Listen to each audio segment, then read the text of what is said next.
오늘 우리가 보는 말씀은 요한복음 12장 24절 한 절의 말씀입니다. 신약성경 168쪽 짧은 한 절의 말씀을 저와 여러분들이 같이 함께 읽도록 하겠습니다. 내가 진실로 진실로 너희에게 이르노니 한 알의 밀이 땅에 떨어져 죽지 아니하면 한 알 그대로 있고 죽으면 많은 열매를 맺느니라. 할렐루야. 오늘 또 저와 여러분의 가정, 자녀 그리고 하는 모든 일들마다 하나님의 돕는 손길로 함께 하시길 주님의 이름으로 축복합니다. 부득이하게 있는 곳에서 영상으로 예배드리고 있는 우리 대원성결교회 모든 가족들에게도 같은 은혜가 함께 하시길 주님의 이름으로 축복합니다. 요즘은 잘 쓰지 않는 것 같습니다만 제가 어릴 적에 자주 쓰고 자주 듣던 말이 하나 있었어요. 그게 뭐냐면은 에게게입니다. 에게게. 들어보셨나요? 네, 무슨 뜻인지 아시나요? 네. 아주 작은, 고작 겨우 그것, 이런 의미를 나타내는 감탄사입니다. 오늘 본문인 요한복음 12장 24절에 보니까 한 알의 밀이라는 표현이 나와요. 한 알의 밀. 여러분, 한 알의 밀이 얼마나 클까 알고 싶어서 밀을 구하려는데 밀 구하기가 어렵더라고요. 그래서 제가 오늘 주방에서 쌀 몇 알을 훔쳐왔어요. 제가 한 알의 밀알 대신 한 알의 쌀알을 좀 보여드리겠습니다. 얼마나 큰지 보세요. 잘 보이시지요? 네, 네. 한 알의 쌀알이 튕겨서 절로 갔어요. 네. 한 알의 쌀알이 이렇게 있습니다. 여러분, 이 하나를 보니까 에게게라는 말이 저절로 나올 정도로 정말 작아요. 그런데 오늘 본문에서 예수님이 뭐라고 말씀하시는가? 내가 진실로 진실로 너희에게 이르노니, 그러면서 한 알의 밀이 땅에 떨어져 죽지 아니하면 한 알 그대로 있고 죽으면 어떻게 된다고 그랬어요? 많은 열매를 맺는다 그랬어요. 많은 열매를 맺는다 그랬어요. 도대체 한 알의 밀이 많은 열매를 맺으면 얼마나 맺을까 궁금한 생각이 들었어요. 그래서 밀 대신에 제가 벽살을 찾아봤어요. 벽살 하나가 땅에 심겨서 싹이 나면 거기에서 도대체 얼마나 많은 벼가 열리게 될까? 그랬더니 대략 90개에서 150개 정도의 벼알이 한 포기에서 열린다고 그래요. 여러분 한번 사진을 한번 볼까요? 자, 스크린에 말씀. 이게 열려져 있는 벼발의 그런 모습이에요. 정말 많이 열려요. 그래서 예수님이 말씀하셨었지요. 마태복음 13장 23절에 하신 말씀이 있어요. 한번 말씀. 좋은 땅에 뿌려졌다는 것은 말씀을 듣고 깨닫는 자니 결실하여 어떤 것은 몇 배요? 100배. 어떤 것은 60배. 어떤 것은 30배가 되느니라. 이 말씀과 일치하는 것 같아요. 또 다른 예를 든다면 제 고향이 충청남도 예산 삽교입니다. 저희 아버님이 돌아가셔서 묘를 거기에 썼는데 대원군의 아버지가 남원군이거든요. 남원군의 아버지 바로 묘 위에 더 좋은 자리에 우리 아버지를 모셨어요. 그래서 가끔 고향 예산 삽교를 가는데 이 예산에는 사과밭이 많아요. 사과 가수원이. 사과가 정말 가을에 가면은 나무에 주렁주렁 매달려 있어요. 저 많은 사과가 얼마나 무거울 텐데 어떻게 그걸 다 붙들고 있는지 참 신기할 정도로 얼마나 많이 맺히는지 한번 볼까요, 사진을? 네. 거기에 이렇게 많이 열려져 있어요. 그래서 제가 이게 보통 한 상자에 사과 한 그루에 몇 상자나 맺힐까 그런 생각도 해보기도 해요. 그런데 잘 아시는 것처럼 해마다 이만큼 열리잖아요. 해마다 어김없이 이만큼 열려요. 근데 이 커다란 사과나무 해마다 셀 수 없을 정도로 많은 사과 열매를 맺는 그 시작은 맨 처음에 뭐였어요? 자그만 사과씨 몇 개? 한 10,000개? 아니요. 1개. 사과씨 하나 심었는데 저렇게 되더라는 겁니다. 그렇습니다. 이 한 알의 씨앗의 위력이 대단합니다. 이 한 알의 씨앗에 들어있는 잠재력이 어마어마합니다. 저는 지난주 중에 좀 바쁘게 지냈어요. 지난 주일 3부 예배 마치자마자 목포까지 차를 몰고 가서 4시에 교단 총회장님 취임 예배에 한 순서를 맡아서 인도를 하고 그 다음날 다시 부산에 왔다가 또 화요일날 청주에 올라갔습니다. 제가 속해 있는 국내선교위원회 부총회장 선거 때문에 위원장직을 제가 사임하긴 했습니다만 이 국내선교위원회에서 그동안 해마다 작은 교회 목사님 부부들을 초청해서 강의도 2박 3일 동안 하고 좋은 숙소에서 대접도 하고 좋은 식사 대접하고 또 경품도 많이 드려요. 큰 교회들이 좀 헌금해가지고 승합차를 몇 대씩 경품으로 내놓고 아이패드 같은 걸 한 100대씩 내놓고.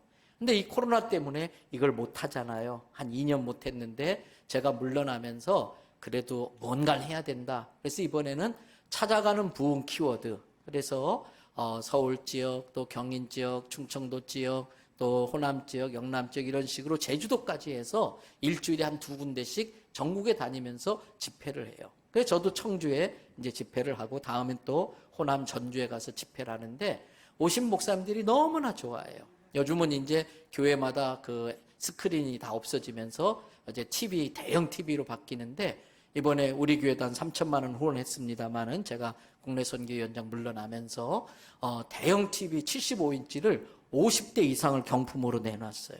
그래서 그거 받으시는 목사님들이 우리 교회도 이렇게 좋은 영상으로 예배드리게 됐다고 얼마나 좋아하는지 몰라요. 또 오시는 분들 전부 다 스마트워치를 한 대씩 다 선물로 드리고 또 등록금 받았는데 그 등록금을 가실 때는 교통비라고 다 돌려드려요. 왜? 작은 교회는 그 교통비 등록금조차도 부담스러우니까. 이제 그걸 섬기고 이제 수요일 날 또 부산에 와서 예배 드리고 다시 목요일 날 금요일 날은 전라북도 군산과 또 전라남도 신안군을 다녀왔습니다. 총회 임원들과 함께 우리 교단의 순교자들의 순교지를 방문하기 위해서 갔던 것입니다. 그 중에서 제가 군산 앞바다에는 많은 섬이 있습니다. 그것을 섬들이 모여있다 그래서 군도 이렇게 말하는데 고군산 군도 이렇게 말을 해요. 거기에서 제일 끄트머리에 있는 중국 쪽으로 제일 끝에 있는 섬 이름이 말도입니다. 끝말자를 쓰는 것 같아요. 말도 끝섬이에요. 거기를 이제 방문하는데 지금은 새만금 방조제가 생겨가지고 선유도라는 섬까지 자동차로 쫙 들어갈 수 있어요. 그리고 이제 선유도에서 배를 타고 아주 캐숙선을 타고서 한 30분 정도 가니까 이 말도가 있더라고요. 거기를 방문한 이유는 우리 교단에 추명순 전도사님이라고 계셨는데 그곳에 교회를 세우시고 그곳에서 이제 평생을 이렇게 바친 그러한 전도사님이세요. 이분은 어떤 일제시대나 공산주의에 죽지는 않으셨지만 그 삶 자체가 너무나 고난이 많은 삶이라 그래서 그것을 백색 순교라고 그래요. 피 흘리면서 총칼에 맞아 죽은 걸 적색 순교라고 그러면 그렇게 살았던 삶을 백색 순교라고 그럽니다. 이 추명순 전도사님은 1908년 충청남도 보령군에 아주 유교 학문을 떠받드는 유교 집안의 문안 동료로 태어나셨습니다. 그리고 15살 될 때에 옛날엔 일찍 시집을 보냈던 것 같아요. 15살 될 때에 서천에 있는 조씨 집안에 시집을 갑니다. 그런데 이 남편이 첫 아들이 태어나자마자 첩을 들이면서 이 아내를 많이 구박을 합니다. 그래서 20살도 안 된 나이에 이 추명순 세댁은 남편에게 버림을 받습니다. 생활이 고달프다 보니까 새벽마다 집 앞에 있는 큰 나무 밑에 정한수를 떠놓고 비나이다 비나이다. 자기 인생의 고달픈 문제들을 이렇게 지성을 들이면서 비나이다 비나이다 이렇게 기도를 매일 드려요. 근데 어느 날 그렇게 새벽부터 기도를 드리다가 치성을 드리다가 아마 깜빡 잠이 들었나 봐요. 근데 꿈을 꾼 거예요. 꿈속에서 하늘에서부터 사닥다리가 보라색 사닥다리가 무지개 색깔 사닥다리가 쫙 내려온 거예요. 그걸 타고 올라갔더니 거기에 파란 유리바다가 넓게 펼쳐져 있더래요. 그리고 어떤 인도자가 와서 자기를 어디론가 데려가는 거예요. 그 유리바다를 건너가지고 긴 다리로. 근데 양쪽에 기름 가마니에 죄인들이 들어가 있는데 펄펄 끓는 기름에서 막 사람 살려 막 비명을 지르고 괴롭다고 막 살려달라고 고함을 지르는데 끔찍한 거예요. 너무나 끔찍한 거예요. 근데 그 인도자의 손을 따라 그 바다를, 유리바다를 다 건너가고 큰 진주된 문이 있는데 거기에 들어가니까 그 집의 주인 같은 사람이 자기를 보고 그러더래요. 당신은 아직 여기에 올 때가 되지 않았으니까 다시 내려가라고. 그 말을 듣고 꿈에서 깬 거야. 그날부터 꿈속에 본 것이 자꾸 생각나는데 도대체 이게 무슨 꿈인가? 이렇게 생생한 꿈이 어디 있나? 근데 막 사방에서 그 질러대던 그 비명이 계속 귓가에 들리는데 괴로워서 견딜 수가 없는 거예요. 근데 어느 날 어느 할머니가 자기 집에 온 거예요. 자기가 중한수 떠놓고 이 막 비명소리 괴로우면서 자기 좀 살려달라고 막 비는데 그 할머니가 그따위 정한수 떠놓고 암만 기도해도 소용없어. 정한수 떠놓고 기도해도 소용없어. 예수를 믿어야 돼. 예수를. 그러는 거예요. 그러니까 이 추명순 세댁이 깜짝 놀래가지고 할머니 예수가 누구예요? 예수 믿으면 뭐가 좋아요? 이 할머니가 예수 믿으면 아무 근심 걱정이 없어져. 모든 근심 걱정이 다 사라져. 근심 걱정이 없어져. 그 말에 예수가 누군지도 모르고 그 괴로운 인생의 근심 걱정이 사라진다는 말에 그 다음날 새벽부터 한 10리길 되는 곳에 한 4km 이상 되는 곳에 교회가 하나 있는데 그 교회를 매일 새벽마다 간 거예요. 그런데 교회 가가지고 성경을 보다가 깜짝 놀랐어. 자기가 꿈에서 봤던 게 그대로 성경책에 나와 있는 거예요. 야곱의 사닥다리 이야기도 나오고 파란 유리바다 이야기도 나오고 진주대문 이야기도 나오고 그리고 당신은 아직 올 때가 안 됐으니 내려가라고 한 분이 바로 예수님이더라는 거예요. 그때부터 예수님 만나면서 믿고 얼마나 기쁜지 틈만 나면 전도하러 가는 거예요. 우물가에서 예수님 만난 사마리아 여인처럼 틈만 나면 가서 막 전하는 거예요, 복음을. 근데 어느 날 남편이 이 아내가 예수 믿는 걸 알게 된 거예요. 그러면서 예수 믿는다고 막 핍박을 하는데 그날도 다른 마을에서 예수님을 전하다가 오는 길에 남편한테 붙잡혔어요. 머리채를 끄덩이로 잡혀가지고 집에까지 질질 끌려와서 인연이 미쳐도 단단히 미쳤다고 예수 귀신에 미쳤다고 무려 10시간 이상을 주먹으로 두들겨 패고 발로 차고 그 딱딱한 박달나무 몽둥이로 흠씬 두들겨 패서 온몸에 피멍이 든 거예요. 거의 초죽음이 된 이 추명순 그 세댁을 이 남편이 머리끄댕이를 쥐고 산으로 끌고 올라가. 그리고 구덩이를 파고 묻어버린 거예요. 머리만 내놓고. 그리고 인연아, 너 예수 믿을래 안 믿을래? 예수 안 믿으면 내가 당장 끌어 살려주고. 그런데 이 추명순 세댁은 성경에서 들은 대로, 목사님 설교 들은 대로 죽으면 죽으리라 마음을 가지고 남편에게 이야기해요. 여보, 당신도 예수 믿고 구원받아야 돼요. 여보, 당신도 예수 믿고 구원받아야 돼요. 그 말에 이 남편이 미쳐도 단단히 미쳤구나. 정말 지독한 년이다. 네가 살라면 살고 죽을라면 죽고 네 알아서 해. 그리고 묻어놓고 내려간 거예요. 이 추명순 세댁은 혼자서 밤새도록 하나님 앞에 하나님 차라리 지금 여기서 죽여주세요. 나 빨리 하늘나라 가고 싶어요. 차라리 여기서 죽여주세요. 밤새 기도했어요. 그런데 자기도 모르게 어떻게 기도했는지 몸부림쳤는지 모르지만 그 구덩이에서 빠져나와 있는 거예요. 그리고 살아난 거예요. 그리고 나중에 성경학교에 가서 신학이라고 하기까지 뭐하지요. 그 당시에는 성경을 공부하고 전도사가 됐어요. 그런데 자기가 섬기던 비인 성결교회 군산에 있는 중동교회 담임 목사님이신 김용훈 목사님이 부흥회로 오셨습니다. 이 김용훈 목사님은 우리 교단에 정말 훌륭한 목사님이신데 이분은 군산 앞바다에 있는 섬들을 볼 때마다 만날 우는 거예요. 저 섬에 사는 무지한 사람들 우상 숭배하고 미신 섬기고 저 영혼들이 예수님 모르고 죽어가는데 그래서 전도사를 보내면은 얼마 있다가 아이고 목사님 나 도저히 섬에서 못 살겠어요. 그리고 나오고 그런데 그 부흥회 갔다가 이 추명순 전도사를 만난 거예요. 너무나 신실한 여종이야. 그래서 물어본 거예요. 섬에 가서 전도할 마음이 있으십니까? 그러니까 이 추명순 선생님 목사님, 하나님 명령이라면 저는 어디라도 땅끝까지라도 갑니다. 그 말에 김영훈 목사님이 이 주명수 전사님을 후원해가지고 제일 끝섬인 말도에 보낸 거예요.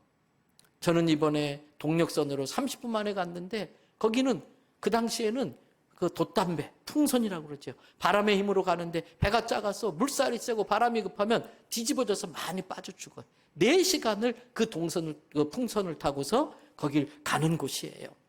갔더니 복음의 불모지, 예수 믿는 사람은 하나도 없고 우상 숭배를 얼마나 많이 하는지 귀신들의 역사가 득실득실해요.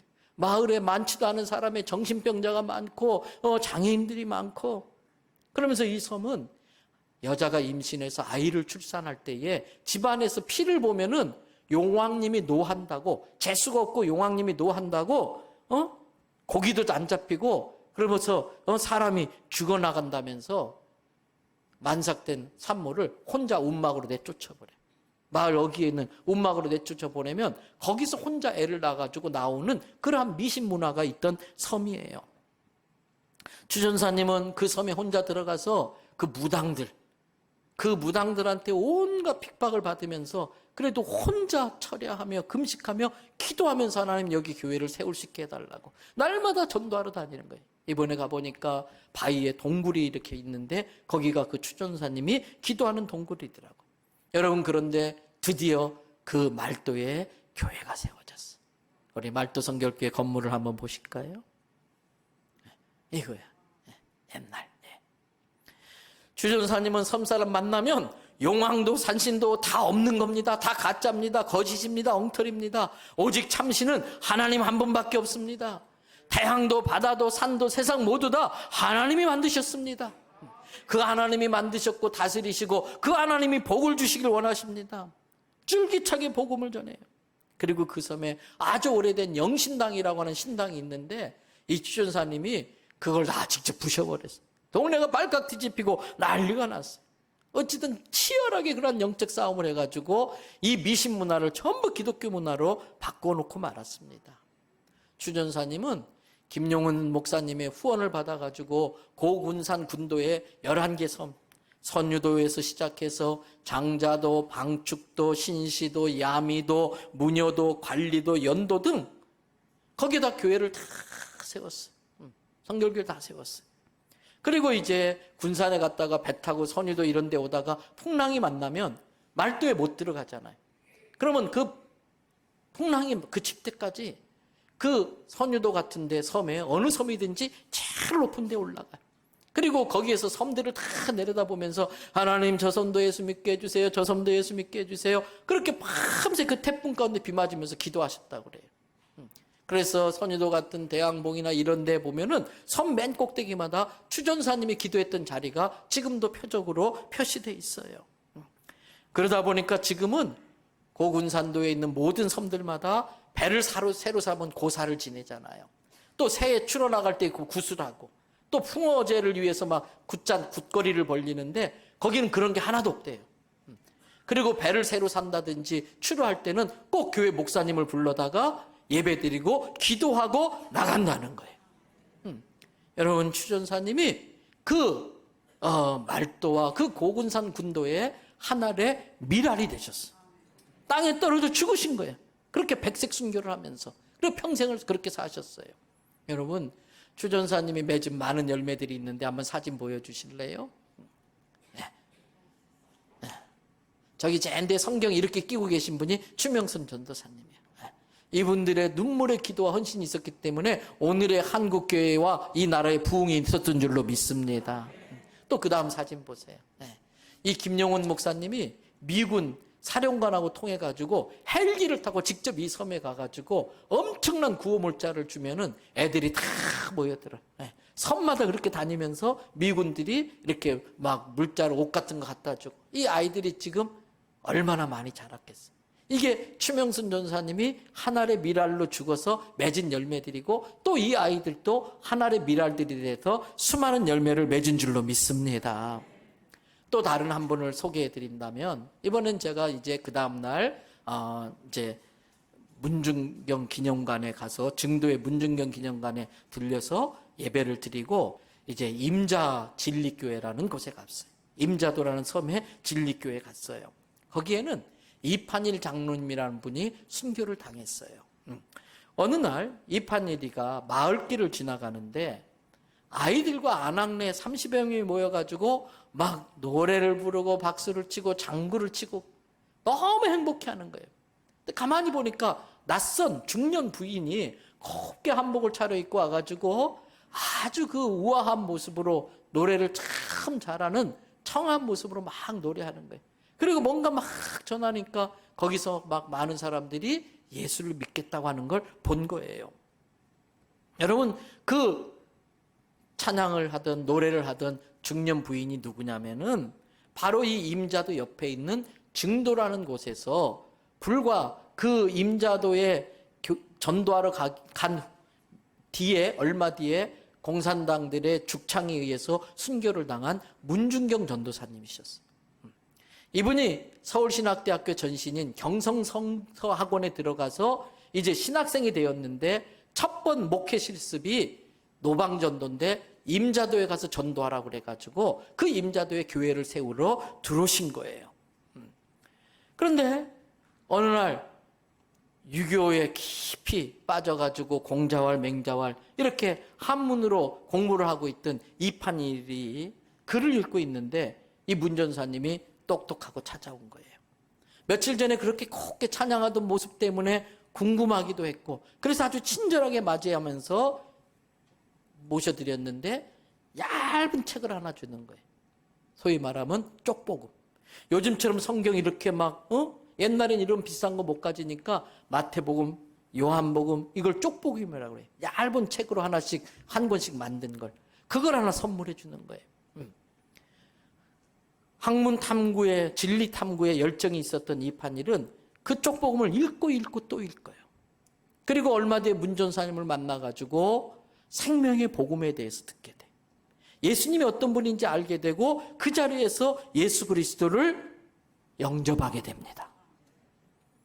예수님을 영접한 이판일에게 문중경 전도사님은 이제 예수 믿으면 이렇게 살아야 됩니다.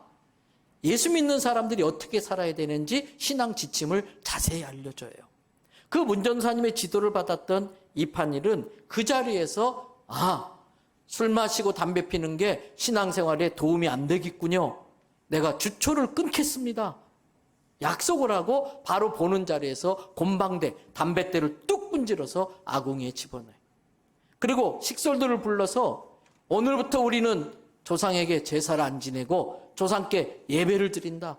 그리고 제사에 쓰는 모든 제기, 그릇들을 갖다가 다 역시 아궁이에 넣고 다 태워버려요. 그리고 바로 그 다음날 주일부터 자기 모든 가족과 자기 남동생, 나중에 집사가 됐는데 이판성 집사의 온 가족까지 데리고 가서 이 문중경 전사님이 개척한 임자진리교회에서 신앙생활을 시작해요. 그리고 1934년 2월 2일에 우리 교단의 유명한 부흥사신 이성복 목사님한테 세례를 받으시고 또 그때 자기 어머니와 함께 5명의 여자 성도와 함께 세례를 받아요. 그리고 46년 7월에 이 임자진리교회의 첫 번째 장로, 초대 장로님이 되십니다. 그러다가 한 몇 년 있다가 한국전쟁, 6.25가 터졌잖아요. 마찬가지로 이 임자도도 공산당에 의해서 자익들에 의해서 완전히 장악되게 되고 임자진리교회는 교회 간판을 뜯겨요. 그리고 교회 건물은 일본군한테 강제 압수를 당해요.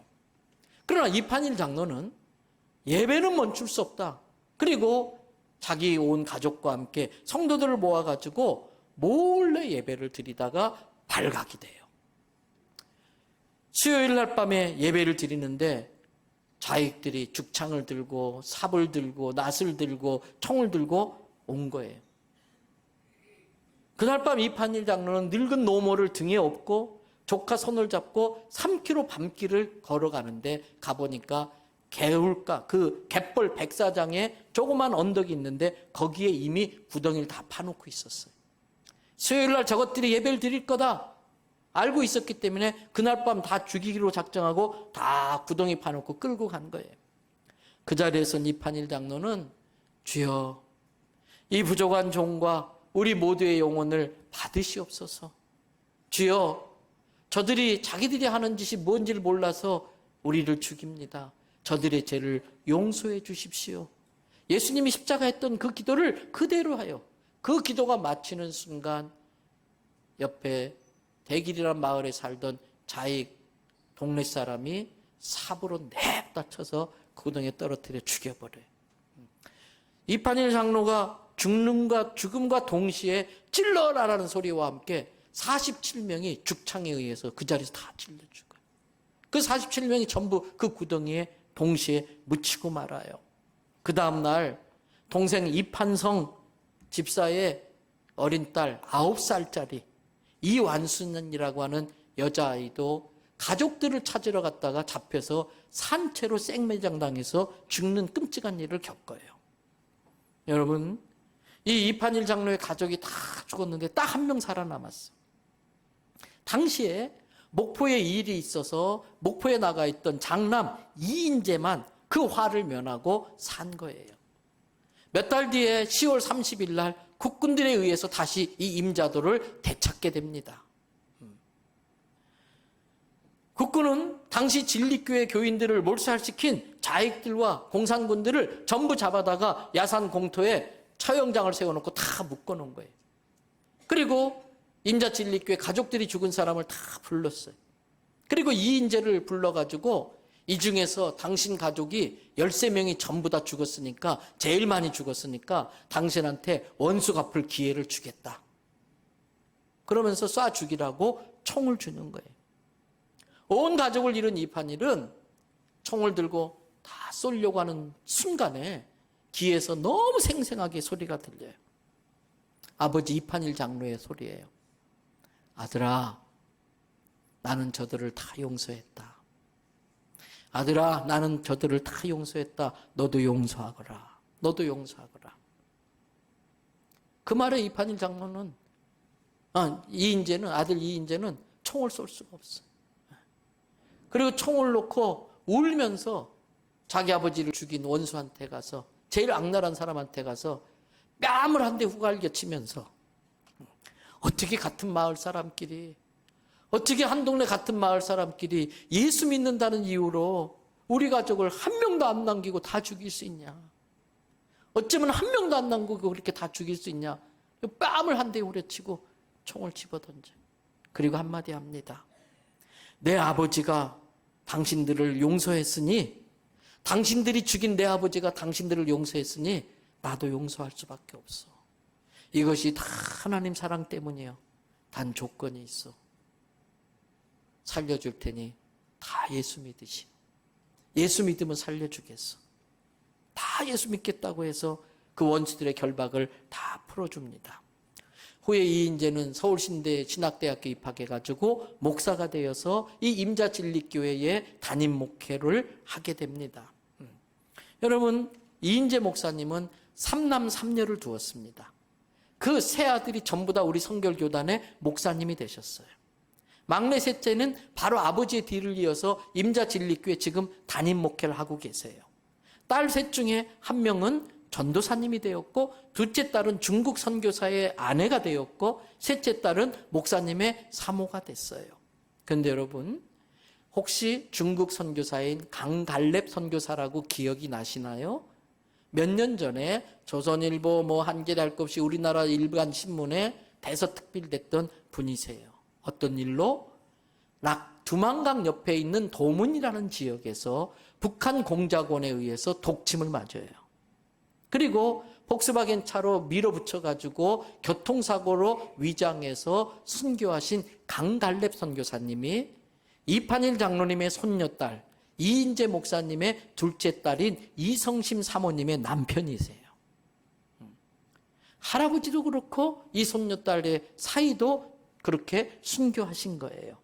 제가 지난번에 그 강갈렙 선교사님의 부인이신 이성심 전도사님을 우리 교회 선교원신 예배 강사로 불렀는데 몸이 지금 안 좋으셔서 못 오셔서 이제 가을 정도에 꼭 우리 교회 한번 오시기로 약속을 했어요.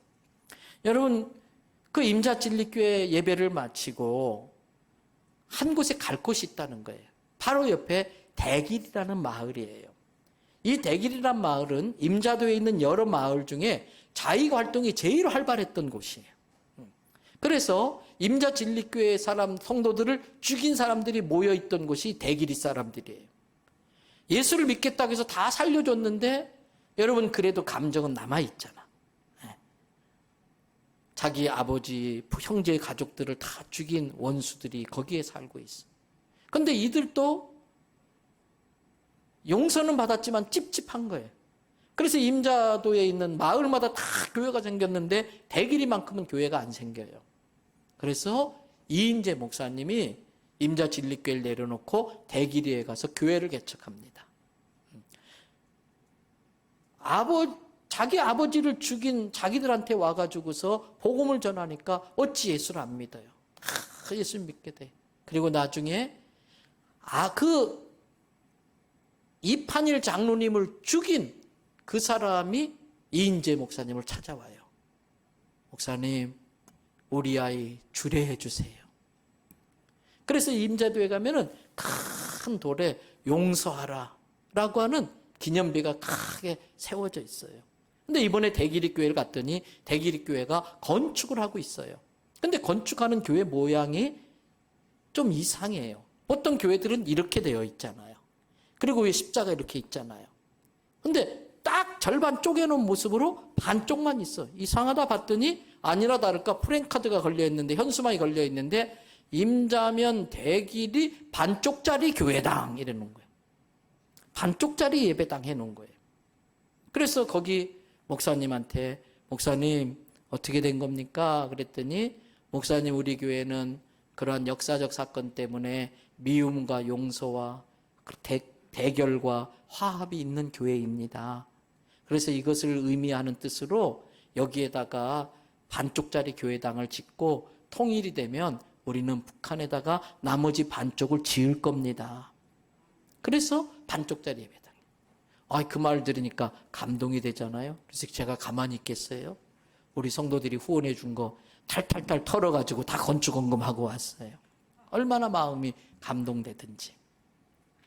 여러분, 말도의 추명순 전도사님이나 증도의 문중경 전도사님이나 또 임자진리교회 이판일 장로님이 하늘의 미랄이 되셨습니다. 땅에 떨어져 죽음으로써 화해와 용서가 이루어졌고 수많은 영혼이 구원받고 살아날 수 있었습니다. 저는 우리 대연성교회 모든 성도들이 하늘의 미랄 되기를 축복합니다. 오늘 오후에 임직을 하게 되는 모든 임직자들이 땅에 떨어져 죽는 하늘의 미랄 되기를 축복합니다. 여러분, 이 하늘이 죽어서 많은 열매를 맺으려면 어떻게 해야 될까? 그냥 되는 게 아니에요. 첫째는 그 미랄 안에 생명이 살아있어야 됩니다. 수년 전에 우리나라의 농부들이 들고 일어나서 막 데모를 했어요. 왜 데모를 했느냐? 중국에서 종자 씨앗을 수입해다가 나라에서 팔았는데 그걸 사다 심었는데 하나도 안 난 거야. 왜? 죽은 씨앗이. 쭉정이 껍질밖에 없는, 씨앗의 모양은 있는데 껍질밖에 없는 거예요. 생명이 없는 거예요, 그 안에. 오늘 우리 성도들도 그럴 수 있어요. 모양은 예수님 믿는 신자예요. 그런데 그 속은 진짜 신자일까? 진짜 예수 생명이 그 안에 있을까? 의심이 드는 사람이 있을 수 있어요. 무늬만 그리스도인 안 됩니다. 여러분, 예수님만이 우리의 생명인 줄로 믿습니다. 그래서 예수님이 요한복음 1장 4절에서 이렇게 말씀합니다. 다 같이 읽어볼까요? 그 안에 생명이 있었으니 이 생명은 사람들의 빛이라. 누구 안에? 그 안에, 예수 안에 생명이 있다는 거예요. 그래서 요한일서 5장 12절 말씀 보세요. 다 같이 읽습니다. 아들이 있는 자에게는 생명이 있고 하나님의 아들이 없는 자에게는 생명이 없느니라. 예수가 여러분 안에 생명으로 있어야 돼. 여러분, 생명 잃으면 다 잃는 거예요. 예수가 생명이라는 건 뭐예요? 예수 빼앗기면 다 소용없다는 것이에요. 육신의 생명이 중요한 게 아니라 영의 생명, 예수 생명이 없으면 돈 버는 것도 직업도 승진도 다 쓸데없는 거예요. 생명을 잃으면 다 잃는 거니까. 우리 안에 예수 생명이 있으시기를 바랍니다. 생명이 있으면 생명 현상이 나타납니다. 생명현상의 대표적인 특징은 뭡니까? 또 다른 생명을 낳는 거예요. 생명은 또 다른 생명을 낳게 돼요. 나 때문에 예수 믿게 된 사람이 몇 명 되느냐? 나 때문에 예수 생명을 이식받고 예수 생명으로 살아난 사람이 몇 명 있는지 생각해 봐야 돼. 열심히 전도합시다. 전도는 성도의 사명입니다. 다 같이 한번 따라합시다. 따라는 잘한다. 암만 따라하는 것만 잘하면 뭐예요? 내 안에 예수 생명을 누군가에게 이식시켜서 생명을 살려내시기를 바랍니다. 그래야 열매 맺는 거예요. 두 번째, 이 한 알이 생명이 있어도 멋진 유리통에 넣어놓고 떠받들고 있으면 하나도 열매를 못 맺어. 높은 곳에 아이고 생명 있습니다. 한 알의 미알 너무나 소중합니다. 너무나 귀합니다. 암만 그래봤자 한 알도 맺어지지 않아. 그래서 예수님 뭐라고 그랬어요? 한 알의 밀이 그 다음 뭐라고 그랬어요? 땅에 떨어져야 돼. 떨어져야 돼. 가장 낮은 곳에 떨어져야 돼. 그래서 예수님이 뭐라고 그래요? 누가복음 22장 27절 말씀 다 같이 읽습니다. 앉아서 먹는 자가 크냐? 섬기는 자가 크냐? 앉아서 먹는 자가 아니냐? 그러나 나는 섬기는 자로 너희 중에 있느냐? 누가 크냐? 앉아 먹는 사람이 크다. 그런데 나는 섬기는 자로서 일어나서 너희 앞에 무릎을 꿇고 너희 발을 씻긴다. 인자는 섬김을 받으러 온 것이 아니라 도리어 섬기려 하고 얼마까지 자기 목숨을 많은 사람에게 대속물로 줄 정도로 나는 섬기러 왔다. 이번에 오늘 임직해요. 세상에선 이걸 승진하는 것처럼 생각해요. 제가 부총회장 당선되니까 사방에 축하. 저 화분이 저렇게 많이 왔어. 난 돈으로 보내주면 좋겠더만. 저가 하나에 막 10만 원, 20만 원씩 하는데 너무 감사하고 고맙지요. 그런데 축하합니다. 그러면 제가 아이고 축하받기엔 짐이 너무나 무겁습니다. 부족한 걸 하나님 쓰시겠다 해준 건 감사한 일이긴 한데 위로받는 게 나을 것 같습니다. 그래서 오늘 임직하는 분들은 사실은 위로받으셔야 돼. 왜? 앞으로 고생문이 훤합니다. 이번에 임직하면서 화장실 청소했지요. 뭐 주방 봉사했지요. 새벽 기도하지요. 지금 막 제가 읽으라는 책 숙제 내가지고 책 읽고 있지요. 이건 약과야 아무것도 아니에요. 이제 죽었어. 앞으로 봐.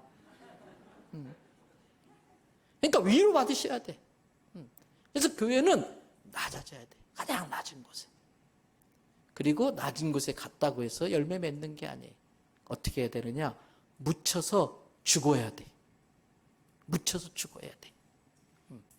예수님이 십자가에 죽었기 때문에 부활로 우리 같은 많은 열매가 맺어진 줄로 믿습니다. 그래서 오늘 본문 요한복음 12장 24절 끝에 뭐라고 그랬어요? 하늘의 밀이 땅에 떨어져 죽지 아니하면 한 알 그대로 있을 뿐이야. 그러나 땅에 떨어져 죽으면 어떻게 됐나? 많은 열매를 맺느니라. 사도 바울의 고백처럼 나는 날마다 죽노라 그랬어요. 내 혈기를 죽이고 내 성질을 죽이고 내가 살면 예수가 죽어요. 내가 죽으면 예수가 삽니다. 남편이 살면 가정이 시끄러워. 아내가 살면 가정에 싸움이 나요. 가정은 우리는 다 죽고 예수님만 살아야 되는 거예요. 내가 그리스도와 함께 십자가에 못 박혔나니 그런즉 이제는 내가 산 것이 아니오 오직 내 안에 그리스도께서 사신 것이라. 죽은 시체가 내 뜻이 어디 있고 내 주장이 어디 있고 내 고집이 어디 있어요. 여러분 예수님처럼 추명선 전사님처럼 문중경 전사님처럼 이판일 장로처럼 떨어져 죽는 씨앗 되시기를 바랍니다. 마지막으로 생명이 있어야 돼요. 가장 낮은 곳에 떨어져야 돼요. 묻혀서 죽어야 돼요. 그것만 가지고 안 돼요. 그것만 가지고 안 돼요. 땅에 묻혔으면 온기가 있어야 돼. 습기가 있어야 돼. 그래서 온기가 있고 습기가 있으면 생명이 있는 씨앗은 반드시 발아합니다. 그래서 싹이 딱 나요. 그것만 가지고 안 돼요. 햇볕이 쫙 쬐어져야 광합성 작용에 의해서 무럭무럭 자라요. 햇볕이 쬐어져야 광합성 작용에 의해서 생겨난 많은 영양분들이 뭉쳐가지고 과일이 맺어지는 거예요. 그런데 계속 햇빛만 쬐면 어떻게 돼요? 다 타 죽어. 적당히 그늘도 생기고 비가 와야 돼. 그런데 온기와 습기, 햇볕과 비는 내가 내릴 수 있어요, 없어요? 못해요. 내가 못하는데 온기가 있고 습기가 있어요. 내가 못했는데 햇볕이 쬐어지고 비가 내려요. 이걸 한마디로 은혜라고 그러는 거예요. 내가 잘나서 열매 맺을 수 있는 거 아무것도 없습니다. 여기 있는 이 목사도 추한 죄인이에요. 부끄러운 죄인이에요. 제가 할 수 있는 게 아무것도 없어요. 여기에 서 있을 수 있는 것도 부총회장이 된 것도 전적인 하나님의 은혜인 줄로 믿습니다. 우리 성도들은 말할 것도 없고 우리 임직자들도 마찬가지예요. 은혜 아니면 나는 아무것도 아니다. 은혜 아니면 나는 할 수 있는 게 아무것도 아니다. 그래서 왜 기도해요? 은혜 달라고. 지난주일도 저는 못 갔습니다만 산상기도에 104명이 올라가가지고 그렇게 좋았다니. 안 가본 사람은 모를 거라고 저를 약 올리더라고요. 다음번 산상기도에는 떼거리로 몰려가야 돼. 가서 그냥 산에 있는 소나무 뿌리 다 뽑아와야 돼. 뭐 하려고? 하나님 나 좀 불쌍히 여겨주세요.